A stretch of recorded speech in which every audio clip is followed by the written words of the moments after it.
Hello students, welcome to Brijwala education YouTube channel. आज के इस वीडियो में हम क्लास 10th के science chapter number 10 light reflection and refraction के बारे में कंप्लीट डिटेल में स्टडी करेंगे। चलिए दोस्तों, शुरू करते हैं इस चैप्टर को।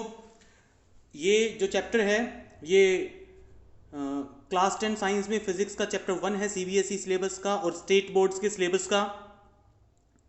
इस चैप्टर में स्टूडेंट्स इस वीडियो के कई पार्ट्स होंगे। इन सारे पार्ट्स में हम इस चैप्टर को कंप्लीट डिटेल डिस्कशन देंगे। कोई भी ऐसा टॉपिक या कॉन्सेप्ट नहीं होगा जो एनसीईआरटी सिलेबस में मेंशन होगा और हमने न किया होगा। आपको इस वीडियो के सारे पार्ट्स, इस चैप्टर के सारे पार्ट्स के लिंक आपको इस वीडियो डिस्क्रिप्शन में मिल जाएंगे। तो चलिए स्टूडेंट शुरू करते हैं। सबसे पहली बात तो स्टूडेंट्स, लाइट क्या होती है? What is light? जो ये चैप्टर का नाम है light, what is light? Light is a form of energy. Light is a type of energy students that helps us to see the object around us. Light एक ऐसी energy है जिसकी वजह से हम अपने आसपास की चीज़ों को देख पाते हैं। देखिए स्टूडेंट्स, हम अपने आसपास की चीज़ों को सिर्फ तभी देख सकते हैं जब लाइट प्रेजेंस हो। जब लाइट प्रेजेंट हो तभी हम अपने आसपास की चीज़ों को देख सकते हैं। अगर आप किसी कंप्लीटली डार्क रूम में प्रेजेंट हैं जहाँ पे किसी भी तरफ से कोई भी लाइट नहीं आ रही है, तो आप उस डार्क रूम में बिल्कुल भी कुछ भी नहीं देख पाएंगे। ठीक है स्टूडेंट्स, अब हम ऑब्जेक्ट्स को देखते कैसे हैं? How are we able to see the objects? ठीक है, तो सबसे पहले तो जो लाइट है वो किसी भी ऑब्जेक्ट के ऊपर गिरती है और वो ऑब्जेक्ट लाइट को रिफ्लेक्ट करता है। वो रिफ्लेक्टेड लाइट हमारी आंखों में आती है और जब वो रिफ्लेक्टेड लाइट हमारी आंखों में आती है तब हम उस ऑब्जेक्ट को देख पाते हैं। फॉर एग्जाम्पल, आप मान लीजिए आपके आसपास अगर कोई दीवार है स्टूडेंट्स, तो उस दीवार को आप कैसे देख पा रहे हैं मैं समझाता हूं आपको। आप जहां भी मौजूद हैं वहां पे कहीं ना कहीं से लाइट आ रही होगी। वो लाइट उस वॉल से, उस दीवार से टकरा के आपकी आंखों में जाएगी और आपकी आंखों में जब वो लाइट जाएगी तो आप उस जो है वॉल को देख पाएंगे। इस तरीके से हम ऑब्जेक्ट्स को जो है देख पाते हैं। अब ऑब्जेक्ट्स जो होते हैं वो तीन तरह के होते हैं। एक तो होते हैं ट्रांसपेरेंट ऑब्जेक्ट्स। ट्रांसपेरेंट ऑब्जेक्ट्स को के हम आर पार देख पाते हैं। ट्रांसपेरेंट ऑब्जेक्ट्स के आर पार हम इसलिए देख पाते हैं क्योंकि लाइट उनमें से ट्रांसमिट हो जाती है, लाइट उनमें से पास हो जाती है बिना रुके, इसलिए हम भी उनके आर पार देख पाते हैं। दूसरे जो होते हैं ट्रांसल्यूसेंट ऑब्जेक्ट्स। ट्रांसल्यूसेंट ऑब्जेक्ट्स के आर पार कुछ लाइट जा पाती है, इसलिए हम उनके आर पार देख तो सकते हैं लेकिन क्लियरली नहीं। कुछ ऑब्जेक्ट्स होते हैं ओपेक, जिनको लाइट बिल्कुल भी थोड़ा सा भी क्रॉस नहीं कर सकती और हम भी उन ऑब्जेक्ट्स के आर पार बिल्कुल भी नहीं देख सकते। फॉर एग्जाम्पल, वुड है, आयरन है, वॉल्स हैं, आपके घर की ब्रिक्स हैं, these all are examples of opaque objects. अब लाइट से जुड़े हुए बहुत कॉमन वंडरफुल फिनोमिना है, बहुत सारी प्रोसेसेस हैं जो लाइट की वजह से होती हैं और लाइट की प्रॉपर्टीज की वजह से होती हैं।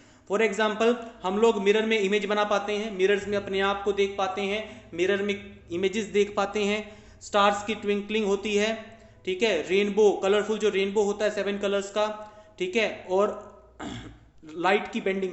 ये सारे कुछ ऐसे फिनोमिनन है स्टूडेंट्स जो लाइट और लाइट की प्रॉपर्टी की वजह से पॉसिबल हो पाते हैं। लाइट के बारे में आपको एक बात और बता देता हूं। लाइट जो होती है स्टूडेंट्स, उसका ड्यूअल नेचर होता है। ड्यूअल नेचर, ड्यूअल नेचर का मतलब क्या हुआ? कुछ साइंटिस्ट तो मानते हैं कि लाइट जो होती है वो एक पार्टिकल है।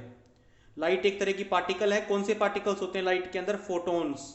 Light is made up of small particles, that is photons. कुछ साइंटिस्ट ये मानते हैं। कुछ का कहना है कि लाइट की वेव प्रॉपर्टीज होती हैं।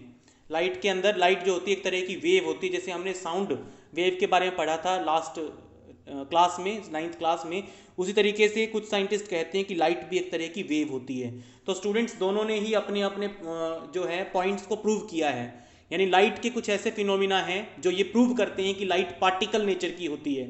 For example, reflection and refraction, जो फिनोमिना हम इस चैप्टर में कंप्लीट डिटेल में डिस्कस करने वाले हैं स्टूडेंट्स, वो लाइट के पार्टिकल नेचर को शो करते हैं। और जबकि कुछ फिनोमिना ऐसे हैं जो ये प्रूव करते हैं कि लाइट का वेव नेचर होता है। ठीक है, for example interference and diffraction इसके एग्जाम्पल्स हैं जो हायर फिजिक्स में जो है हमें देखने को मिलते हैं। तो स्टूडेंट्स, इसलिए ड्यूअल नेचर ऑफ लाइट को एक्सेप्ट कर लिया गया है, यानी लाइट के अंदर पार्टिकल और वेव दोनों की प्रॉपर्टीज होती हैं। ठीक है स्टूडेंट्स, आगे देखिए। अब आगे हमारा एक छोटा सा प्रॉपर्टी है लाइट का, that is light travels in a straight line. Light हमेशा स्ट्रेट लाइन में चलती है। लाइट की इस प्रॉपर्टी को हम बोलते हैं rectilinear propagation of light. This property of light is called rectilinear propagation. Right rectilinear propagation of light, यानी लाइट एक स्ट्रेट लाइन में ही चलती है। इस चीज का प्रूफ क्या है हमारे पास? इस चीज का प्रूफ है shadow formation. Opaque object shadow बनाता है, वो इसलिए बनाता है क्योंकि लाइट स्ट्रेट लाइन में ट्रेवल करती है। आप खुद सोचिए स्टूडेंट्स, अगर लाइट कर्व करके ट्रेवल कर पाती तो शैडो बन ही नहीं पाती। जहां पे शैडो बन रही है आज, वहां पे लाइट कर्व करके पहुंच जाती और शैडो बनती ही नहीं। देखिए स्टूडेंट, शैडो तब बनती है जब लाइट के रास्ते में कोई ओपेक ऑब्जेक्ट आ जाता है और एक ऐसा एरिया बन जाता है जहां पे कम लाइट पड़ती है आसपास के एरिया के मुकाबले। ठीक है स्टूडेंट्स, अगर लाइट कर्व्ड पाथ में फ्लो कर पाती तो लाइट कर्व करके उस एरिया को भी पूरे तरीके से बराबर तरीके से जो है जगमगा देती, एनलाइटन कर देती। इसलिए हम ये कहते हैं कि लाइट जो होती है वो स्ट्रेट लाइन में ट्रेवल करती है। ठीक है, आगे देखिए, आगे क्या है इस चैप्टर में हम रिफ्लेक्शन और रिफ्रैक्शन, लाइट के इन दो फिनोमिना के बारे में कंप्लीट डिटेल डिस्कशन करेंगे। और ये दोनों फिनोमिना इसी बात के ऊपर बेस्ड है कि लाइट का स्ट्रेट लाइन प्रोपेगेशन होता है। ठीक है स्टूडेंट्स, इनके ये कुछ बेसिक ऑप्टिकल फिनोमिना है जो हमें नेचर में अपने आसपास देखने को मिलते हैं। हम इस चैप्टर में रिफ्लेक्शन की स्टडी करने के दौरान स्फेरिकल मिरर्स को पढ़ेंगे, रिफ्रैक्शन ऑफ लाइट को पढ़ेंगे, स्फेरिकल लेंसेज को पढ़ेंगे और रियल लाइफ सिचुएशंस में हम किस तरीके से लाइट की प्रॉपर्टीज का फायदा उठाते हैं वो भी हम डिटेल में डिस्कस करेंगे। तो चलिए स्टूडेंट्स शुरू करते हैं। सबसे पहले बात आती है what is reflection of light. तो रिफ्लेक्शन का मतलब होता है students sending back of light rays into the same medium, sending back of light rays into the same medium when it strikes a surface. जब लाइट रे किसी एक surface से स्ट्राइक करती है और वो उस सरफेस से टकरा के उसी मीडियम में वापस निकल जाए तो उसको हम क्या बोलते हैं? रिफ्लेक्शन बोलते हैं, जैसा कि आपको डायग्राम में नजर आ रहा है। इस डायग्राम में स्टूडेंट्स जो ये रे है जो जा रही है, दिस रे इज इंसिडेंट रे। ठीक है, दिस रे इज इंसिडेंट रे, और जो रिफ्लेक्शन के बाद ऑब्टेन हुई है हमें, दैट रे will be called reflected ray. इस रे को हम क्या कहेंगे? Reflected ray.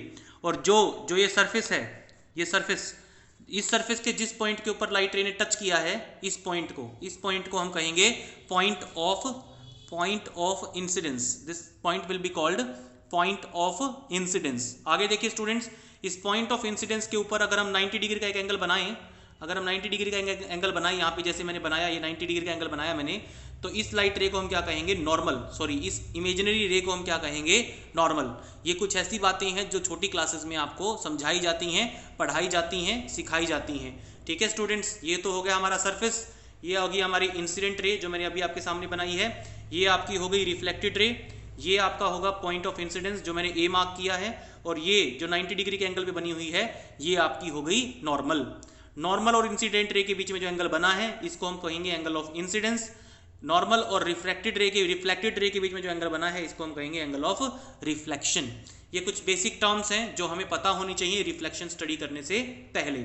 अब आगे आते हैं students, laws of reflection. Reflection के लॉज हैं जो हम छोटी क्लासेस में अक्सर पढ़ के आते हैं। रिफ्लेक्शन के दो लॉज हैं स्टूडेंट्स, जैसे कि पहला लॉ तो ये है कि अभी angle of incidence is equal to angle of reflection. जो मैंने अभी आपको दो एंगल्स बताए थे डायग्राम में, वो दोनों आपस में इक्वल होते हैं। दूसरा देखिए स्टूडेंट, समझिए ध्यान से, इंसिडेंट रे, नॉर्मल और रिफ्लेक्टेड रे ये तीनों सेम प्लेन में एग्जिस्ट करती हैं। इसका मतलब अगर लाइट रे ऐसे आई है तो वो उसी प्लेन में वापस भी जाएगी, टकराने के बाद, किसी भी चीज़ से टकराने के बाद वो उसी प्लेन में वापस जाएगी। ऐसा नहीं है कि वो इस तरफ निकल जाएगी या इस तरफ निकल जाएगी या इस तरफ निकल जाएगी, वो सेम प्लेन में, जिस प्लेन में वो आई है उसी प्लेन में वो वापस भी जाएगी। ये कहा जाता है सेकंड लॉ में, ये आपको समझाया गया है। ये जो लॉज ऑफ रिफ्लेक्शन है स्टूडेंट्स, ये हर सरफेस के ऊपर एप्लीकेबल होते हैं। ये लॉज ऑफ रिफ्लेक्शन हर सरफेस के ऊपर एप्लीकेबल होते हैं, चाहे वो स्फेरिकल मिरर हो, चाहे वो कॉनकेव मिरर हो, चाहे वो कन्वेक्स मिरर हो, चाहे वो प्लेन मिरर हो, चाहे वो आपके घर की दीवार हो, चाहे वो बिल्कुल स्मूथ सरफेस हो, चाहे वो बिल्कुल डिफ्यूज सरफेस हो। Laws of reflection are applicable everywhere, यानी जहां कहीं भी रिफ्लेक्शन होगी वहां पे ये दोनों के दोनों लॉज होल्ड ट्रू करेंगे, जरूर से जरूर, पक्के से पक्का। आगे हम पढ़ते हैं, हमने प्लेन मिरर में इमेज फॉर्मेशन कैसी होती है उसके बारे में और उसकी प्रॉपर्टीज कैसी होती हैं वो मैं आपको अभी बताने वाला हूं। देखिए सबसे पहली बात तो प्लेन मिरर में जो इमेज बनती है that is virtual and erect. अब स्टूडेंट्स इन दोनों का मतलब क्या है? वर्चुअल इमेज स्टूडेंट्स उसको कहा जाता है जो मिरर के अंदर या लेंस के अंदर ही हमें नजर आती है, जिसको बनाने के लिए हमें किसी स्क्रीन की जरूरत नहीं पड़ती स्टूडेंट्स। फॉर एग्जांपल, जब आप सुबह सुबह अपने बाल वगैरह ठीक करते हो और शीशे में अपने आप को देखते हो तो आपको अपनी इमेज शीशे के अंदर ही नजर आती है। Such an image is called virtual image. जबकि आप प्रोजेक्टर आप सबने देखा होगा, प्रोजेक्टर की इमेज को देखने के लिए हमें किसी न किसी स्क्रीन की जरूरत होगी। वो स्क्रीन कोई वाइट पेपर हो सकता है, कोई दीवार हो सकती है, ठीक है, कुछ भी हो सकता है। तो उस इमेज को हम बोलते हैं real image. That image is called real image students. जिसके लिए स्क्रीन चाहिए वो रियल इमेज, और जिस इमेज को हम सिर्फ देख सकते हैं मिरर के अंदर या लेंस के अंदर, स्क्रीन की जरूरत नहीं होती, उसको हम बोलते हैं virtual image. Next is erect. Erect का क्या मतलब होता है स्टूडेंट्स? अगर आप सीधे खड़े हैं, अगर मान लीजिए आप इस तरीके से खड़े हैं मिरर के आगे, तो आपकी इमेज भी इसी तरीके से बनेगी। ये होती है इरेक्ट इमेज। कुछ सिचुएशंस ऐसी होती है स्टूडेंट्स जहां हमने ऑब्जेक्ट को रखा तो इस तरीके से है, लेकिन इमेज बनती है इस तरीके से। देखिए आप इन दोनों को देखिए, कंपेयर कीजिए, तो इस तरह की इमेज को हम बोलते हैं इन्वर्टेड इमेज। और ये जो इमेज बनी है यहाँ पे जो इमेज बनी है इसको बोलेंगे हम erect image. This will be called erect image. आगे अगली प्रॉपर्टी है स्टूडेंट्स, साइज जो होता है वो इक्वल होता है। साइज इज इक्वल, ठीक है। इमेज का साइज जो होता है, ऑब्जेक्ट का साइज जो होता है वो आपस में क्या होता है? इक्वल होता है। तीसरी प्रॉपर्टी है स्टूडेंट्स, इमेज मिरर से उतनी ही दूर बनती है जितना दूर ऑब्जेक्ट रखा हुआ है, ठीक है। देखिए मान लीजिए ये मिरर है यहाँ पे, या बीच में मिरर रखा हुआ है, जितना डिस्टेंस ऑब्जेक्ट और मिरर के बीच में है उतना ही डिस्टेंस इमेज और मिरर के बीच में भी होगा। ये आपकी नेक्स्ट प्रॉपर्टी है, ठीक है स्टूडेंट्स। और अगली प्रॉपर्टी है image is laterally inverted. Image जो है वो लेटरली इन्वर्टेड है। लेटरली इन्वर्टेड का मतलब स्टूडेंट्स ये होता है, मान लीजिए अगर आप ये लेटर देखें मिरर में, तो जब आप इस आर को मिरर में देखेंगे तो आपको मिरर में ये आर कुछ इस तरीके का नजर आएगा, क्योंकि आपको लेफ्ट वाली साइड तो राइट की तरफ दिखाई देती है और राइट वाली साइड लेफ्ट की तरफ दिखाई देती है, ठीक है। इस प्रोसेस को हम क्या बोलते हैं? इस फिनोमिना को हम क्या बोलते हैं? लेटरल इन्वर्जन, ठीक है। The phenomenon of left appearing right, ठीक है, और vice versa in a mirror is called lateral inversion. इसी फिनोमिनन की वजह से एम्बुलेंस वैन के आगे जो एम्बुलेंस लिखा होता है वो ऑलरेडी उल्टा लिखा होता है स्टूडेंट्स, ताकि जब आगे की गाड़ी चला रहा ड्राइवर उसको शीशे में देखे तो उसको एम्बुलेंस वर्ड सीधा नजर आए, वो समझ जाए कि पीछे जो एम्बुलेंस है वो शायद कोई पेशेंट कैरी कर रही है, और वो उसको साइड दे देगा, पहले अपनी स्पीड कम करके थोड़ा साइड दे के एम्बुलेंस को जाने का रास्ता दे देगा, ठीक है स्टूडेंट्स। अब आगे हमें बताया गया है कर्व्ड सरफेसेस के बारे में। आगे हम पढ़ेंगे कर्व्ड सरफेसेस के बारे में, ठीक है, यानी स्फेरिकल मिरर्स के बारे में। देखिए कुछ ऐसे मिरर्स होते हैं जिनकी जो रिफ्लेक्टिंग सरफेस होती है वो स्फेरिकल होती है, जिनकी रिफ्लेक्टिंग सरफेस सीधी नहीं होती। जैसे अब तक जो हमने मिरर पढ़ा प्लेन मिरर, उसको हम इस तरीके से बनाते हैं, पॉलिश्ड साइड उसकी हम ऐसे, देखिए ये जो स्लांटिंग लाइंस में बना रहा हूँ एक तरफ, ये तो है पॉलिश्ड साइड, जो पॉलिश कर रखी है हमने, और ये जो इस तरफ वाली जो साइड है ये है रिफ्लेक्टिंग साइड, जिस तरफ इमेज बनती है रिफ्लेक्टिंग साइड की तरफ इमेज बनती है स्टूडेंट्स। लेकिन कुछ मिरर इतने सीधे नहीं होते जितना कि हमारा प्लेन मिरर नजर आता है। उन मिरर्स को स्फेरिकल मिरर्स कहा जाता है, जिनकी रिफ्लेक्टिंग सरफेस जो होती है वो या तो अंदर की तरफ या फिर बाहर की तरफ निकली हुई होती है, उसको हम क्या बोलते हैं? स्फेरिकल मिरर बोलते हैं। फॉर एग्जांपल स्टूडेंट्स, ये एक मिरर आपके सामने है, ठीक है, ये एक मिरर आपके सामने मैं बना रहा हूँ। इस मिरर की जो रिफ्लेक्टिंग सरफेस है स्टूडेंट, देखिए जब लाइट जाएगी इसके ऊपर तो लाइट को अंदर की तरफ घुसी हुई सरफेस पे टकराना होगा। इसकी सरफेस अंदर की तरफ गई हुई है, the surface is bent inwards. This mirror will be called concave mirror. This mirror is concave mirror when the surface is bent inwards, ठीक है स्टूडेंट्स, अंदर की तरफ गई हुई है। जब जो स्फेरिकल मिरर होता है उसकी रिफ्लेक्टिंग सरफेस अंदर की तरफ कर्व होती है और लाइट रे को अंदर की तरफ जाना पड़ता है, घुसना पड़ता है, उसको हम क्या बोलते हैं? कनकेव मिरर बोलते हैं। सेकेंड स्टूडेंट, आप इस मिरर की तरफ देखिए, इसकी जो रिफ्लेक्टिंग सरफेस है वो बाहर की तरफ निकली हुई है, और लाइट जो टकराएगी वो बाहर की तरफ निकली हुई सरफेस के ऊपर टकराएगी। इस तरह के मिरर को स्टूडेंट्स हम बोलते हैं convex mirror. A spherical mirror whose reflecting surface is curved outwards is called a convex mirror। यहाँ पे डायग्राम में आपको कनकेव और कन्वेक्स दोनों मिरर के डायग्राम्स आपको अच्छे से दिखाए गए हैं, ठीक है, और मैंने आपको डायग्राम के जरिए बताया है कि कनकेव और कन्वेक्स मिरर कैसे होता है। देखिए हम अक्सर स्पून की हेल्प से इसको समझ सकते हैं, स्पून की हेल्प से, ठीक है। मान लीजिए आपके पास एक स्पून है मान लीजिए आपके पास एक स्पून है, ठीक है, तो जिस तरफ से आप खाना उठाते हो यहाँ से, ये तो होगा आपका कनकेव सरफेस, और जो उल्टा हिस्सा होगा, उल्टी स्पून, उल्टा जो हिस्सा होगा that will be convex surface, वो उसकी कन्वेक्स सरफेस कहलाएगी। आगे स्टूडेंट्स आप इस बात का ध्यान रखें कि ये स्फेरिकल मिरर्स भी laws of reflection of light को फॉलो ज़रूर से ज़रूर ही करेंगे। अब हम इनसे रिलेटेड, मिरर्स से रिलेटेड कुछ टर्मिनोलॉजी के बारे में पढ़ने वाले हैं, ठीक है।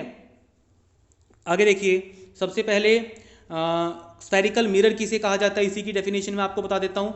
स्फेरिकल मिरर वो मिरर होते हैं जिनकी जो रिफ्लेक्टिंग सरफेस होती है, ठीक है, स्फेरिकल मिरर जो होते हैं वो मिरर होती हैं जिनकी रिफ्लेक्टिंग सरफेस या तो अंदर की तरफ या फिर बाहर की तरफ गई हुई होती है, उसको हम क्या बोलते हैं, स्फेरिकल मिरर बोलते हैं। कनकेव मिरर की सरफेस अंदर की तरफ होती है, और जबकि कन्वेक्स मिरर की सरफेस जो है वो बाहर की तरफ होती है। आगे स्टूडेंट्स अगर मैं इनको समझना चाहूँ तो कुछ इस तरीके से भी इनको डिफाइन करते हैं कि एक ऐसा मिरर जिसकी जो रिफ्लेक्टिंग सरफेस होती है वो एक कंप्लीट सर्कल का, कंप्लीट स्फेयर का एक पार्ट होती है। देखिए यहाँ पे कंप्लीट स्फेयर का एक पार्ट होती है, उसको हम क्या बोलते हैं स्टूडेंट्स, स्फेरिकल मिरर बोलते हैं। कुछ बुक्स में आपको ये पढ़ाया जाता है, ये सिखाया जाता है, जो कि बिल्कुल सही है, कि the mirrors whose reflecting surface is a part of sphere, जिनकी रिफ्लेक्टिंग सरफेस स्फेयर का एक पार्ट होती है, कंप्लीट स्फेयर बना सकती है पूरा कर देने पे, उनको स्फेरिकल मिरर्स कहा जाता है। तो वो बात भी बिल्कुल सही है स्टूडेंट्स, उस बात में भी बिल्कुल कोई कमी नहीं है। तो ये आपके वीडियो का पार्ट 1 था स्टूडेंट्स, ठीक है। आप अब इससे आगे आने वाले पार्ट 2 वीडियो में हम कनकेव और कन्वेक्स मिरर से रिलेटेड कुछ टर्म्स जैसे कि पोल ऑफ द मिरर और principal axis, radius of curvature, principal focus, focal length, centre of curvature, इस तरह की कुछ टर्म्स के बारे में हम डिस्कस करेंगे। स्टूडेंट्स अगर आप इस चैनल पे नए हैं और आपको हमारा वीडियो पसंद आया है तो प्लीज़ चैनल को सब्सक्राइब जरूर करें।